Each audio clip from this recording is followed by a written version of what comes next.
देखिए, आज का जो आंदोलन है ये पूरे देश में भारत बंद का आंदोलन है और बहुत अच्छा सहयोग मिल रहा है। बहुत छोटी सी काल के ऊपर आप देख रहे हैं कि पंजौर जैसे क्षेत्र में जहाँ हम खड़े हैं, जहाँ पे खेती बहुत कम है, जहाँ पहाड़ी क्षेत्र है, वहाँ पे भी बहुत अच्छी संख्या में और बहुत उत्साह में लोग इकट्ठे हुए हैं।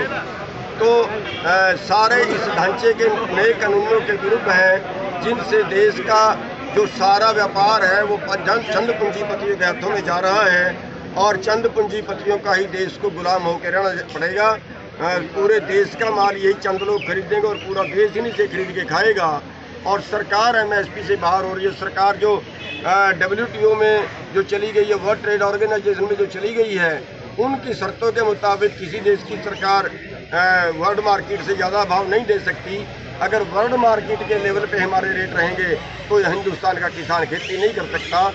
और यहाँ का पूरा जो मंडियाँ में काम करने वाले आड़ती हैं, छोटे व्यापारी हैं, किसान हैं, मजदूर हैं, वो सब के सब तबाह होंगे और केवल चंद लोगों के पास ही सारा कारोबार जाए। तो अध्यादेश की बात की जा रही है, अभी ये किसानों के हक में नहीं है, किस प्रकार से नुकसानदायक है?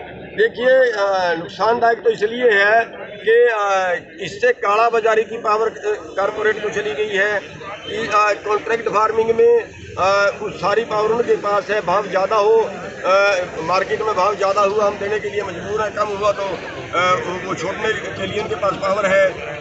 और जो मंडी एक्ट बनाया गया है, इसमें अगर हम बिहार में देखें 2006 में बनाया गया था। क्या बिहार के किसान ने तरक्की की? बिहार में MSP कहाँ है आज? अगर MSP बिहार जैसा हाल हरियाणा में भी हुआ, वन नेशन वन मार्केट की बात कर रहे हैं, तो फिर इसका मतलब ये है कि जो हाल बिहार में वो हरियाणा में भी होगा। वन नेशन वन मार्केट में तो कैसे यहाँ का किसान खेती कर पाएगा? क्या आज धान का रेट 1200 रुपये है बिहार में? क्या 1200 रुपये में धान बेच के हम गुजारा कर पाएंगे?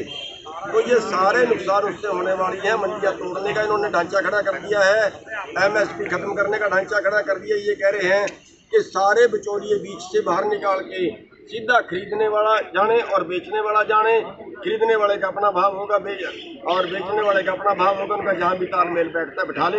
वो जो सपोर्ट प्राइस थी, जो सपोर्ट दे रहे थे, जो सहारा दे रहे थे खेती को बढ़ावे का, वो बंद कर। गुरुनाम जी, बीजेपी के नेता बार बार आरोप लगा रहे कांग्रेस समर्थित हैं आप। देखिए, बीजेपी के नेता जो मर्जी आरोप लगाते रहे, उनके पास खिसियाई बिल्ली खंभा नोचे जैसी बात है। लेकिन मैं ये कहना चाहूँगा कि हमें ये बताएं कि हमारा कहाँ तालमेल कांग्रेस के रहा है। अगर बीजेपी ने शोषण किया है तो कांग्रेस भी कहीं ना कहीं तो पीछे नहीं है। और मैं ये कहना चाहूँगा कि बीजेपी की जो स्पीड है वो 4 गुना ज़्यादा है, बस इतना ही फर्क है। और किसान का जो शोषण है वो अभी गंभीर हालात में इसलिए पहुंच गया है कि जो कारपोरेट से रिश्वत लेते हैं, जिसको चुनावी चंदा बोलते हैं, इसलिए उनके पक्ष में जबरदस्ती कानून बना रहे हैं, लोकतंत्र की हत्या करके।